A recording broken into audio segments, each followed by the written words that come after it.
सभी को नमस्कार। आज हम लोग एक नया चैप्टर स्टार्ट करेंगे, क्लास 9th का सर्कल्स चैप्टर। पहले हम सर्कल्स चैप्टर में इंट्रोडक्शन पे चलते हैं कि कुछ चीज़ें जानते हैं इसके बारे में। की पॉइंट्स, सर्कल्स, इंट्रोडक्शन। सर्कल्स नाम सुनते ही आप लोगों को क्लास 6th में जो पढ़ा था, क्लास 6th में सर्कल के बारे में इंट्रोडक्शन दिया जा चुका था, तो वहाँ पर आपका दिमाग जाएगा कि सर्कल कैसा होता है। ये देखो, आपने साइकिल का व्हील देखा होगा, बाइक का व्हील देखा होगा, 4 व्हीलर्स के व्हील देखे होंगे। ये सभी सर्कुलर होते हैं, सब के सब सर्कुलर होते हैं। अगर थोड़ा सा ऐसे बात करें तो आपके घर में जो खाने के लिए रोटियां बनती हैं वो भी बहुत हद तक सर्कुलर होते हैं, लेकिन एग्जैक्ट सर्कल नहीं होते हैं। कॉइन्स जो हम लोग यूज करते हैं, 1 रुपी, 2 रुपी, 5 रुपी, 10 रुपी, ये कॉइन्स भी सर्कुलर होते हैं। Bangles, it is also circular. ये सब देखिए, ये इन सब का शेप क्या है, सर्कुलर है। अब आप सोचेंगे कि सर्कल कैसे जानेंगे कि सर्कुलर है, तो इसमें क्या क्या चीज़ें हो सकती हैं, कैसे सर्कुलर कोई भी शेप सर्कुलर बना सकते हैं। कोई ना कोई रूल तो अवश्य होगा। तो correct circles and it's related terms. Review में फिर से उसी पर नज़र डालते हैं जो हमने प्रीवियस क्लासेस में पढ़े हैं।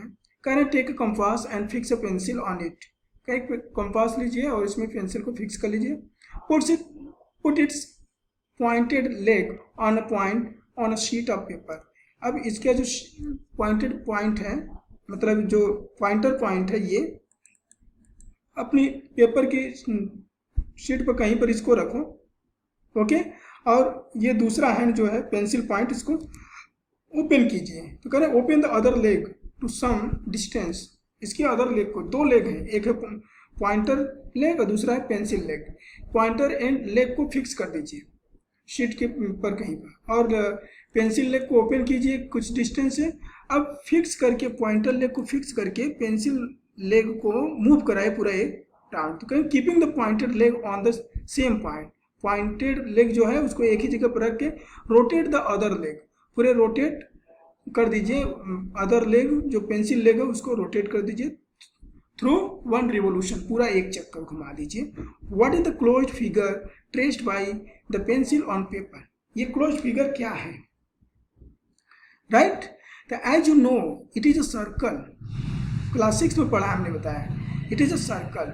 How did you get a circle?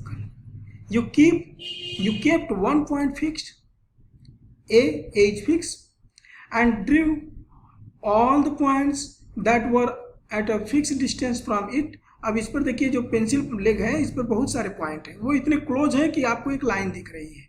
तो ये सभी पॉइंट्स क्या है, फिक्स डिस्टेंस है कि नहीं? ए से सबकी डिस्टेंस क्या है, फिक्स है। क्यों फिक्स डिस्टेंस है? क्योंकि आपने पॉइंटर लेग और पेंसिल लेग के बीच में एक डिस्टेंस दिया था। तो अब जब पूरा एक 1 रिवोल्यूशन रोटेट किया अपने पेंसिल लेग को, तो ये जो इनफाइनाइटली मेनी पॉइंट्स हैं, all the points are at a fixed distance from the fixed point A. This fixed point A is called center, and this fixed distance between pointer leg and pencil leg is called radius. तो ये करें, the collection of all the points in a plane which are the collection of all the points in a plane which are at a fixed distance from a fixed point in the plane is called a circle. In other words, we can say a circle is a collection of infinitely many points in a plane which are equidistant from a fixed point. The fixed point is called center of the circle and the fixed distance is called radius, okay, of the circle. O is here in this figure 10.3, O is center and the length OP is the radius of the circle. Here in figure 10.3 it is mentioned what is O. O is center of the circle. What is OP? OP is radius of the circle. This is the fixed distance. Here there are infinitely many points on the circumference, and all these points are at a fixed distance from the center. Remark, note that the line segment joining the center and any point on the circle is also called a radius of the circle. Here we say कि if you take any point on the circumference, if you take any point anywhere, any point on the circumference at anywhere, then the line segment joining this point taken on the circumference to the center of this circle is called radius.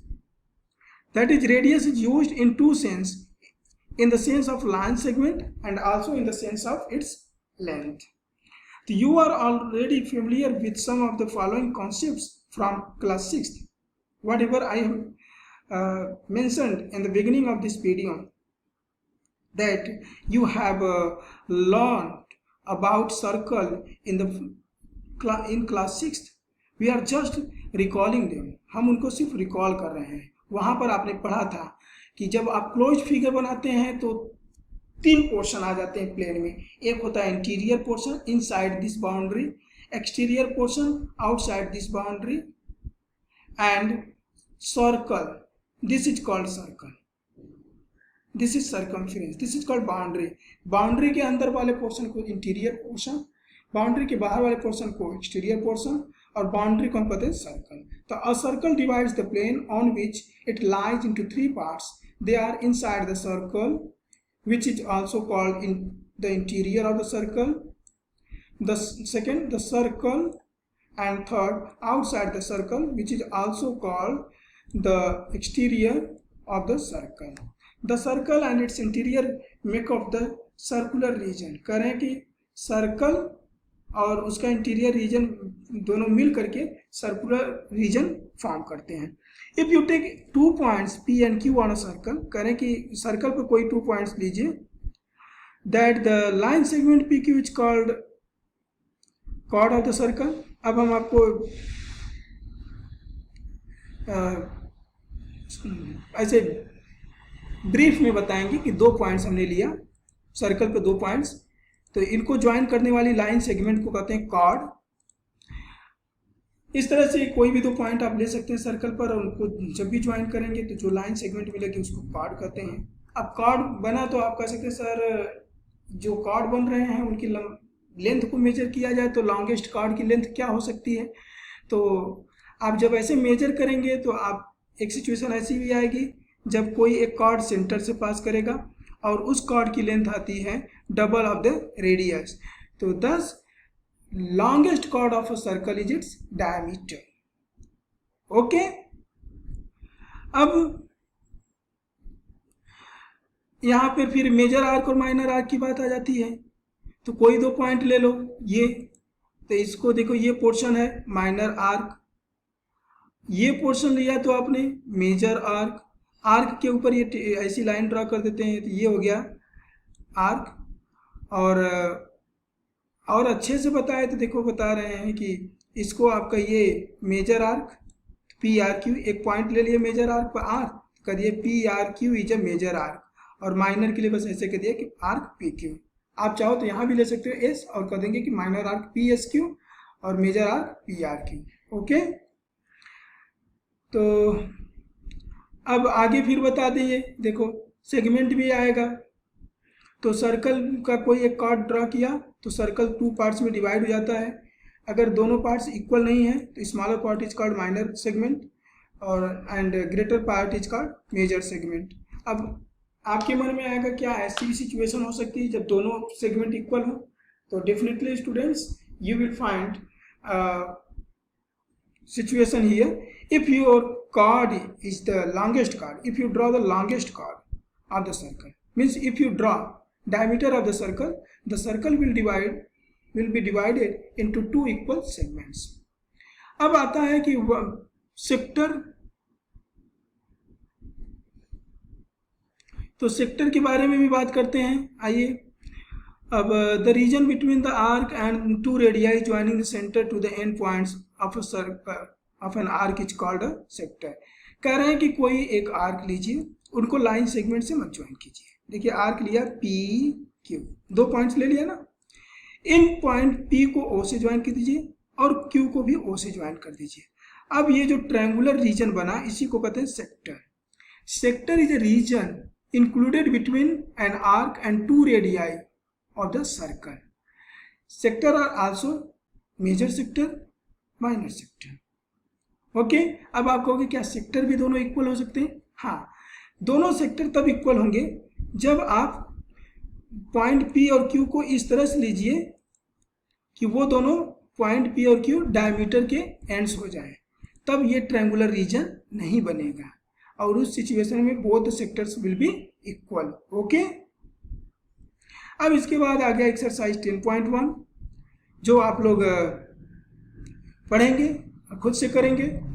हम आगे चलते हैं। Angle subtended bye a cord at a point. Students, अब आपके मन में आएगा कि सर अगर हम कोई दो पॉइंट्स ले लें सर्कल पर और उनको लाइन सेगमेंट से ज्वाइन कर दें और फिर इन्हीं पॉइंट्स कॉर्ड्स के एंड को सेंटर से ज्वाइन कर दें, तो जो एंगल बनता है उसमें भी कुछ रिलेशनशिप है क्या? तो हम कहेंगे हाँ ठीक है, चलते हैं आगे पढ़ते हैं इन सब चीज़ों को कि कैसा है, जो कि आगे पढ़ोगे। इस पर एक थियोरम है कि angle subtended bye a cord at a point, कि कोई कॉर्ड कितना एंगल सबटेंड करता है।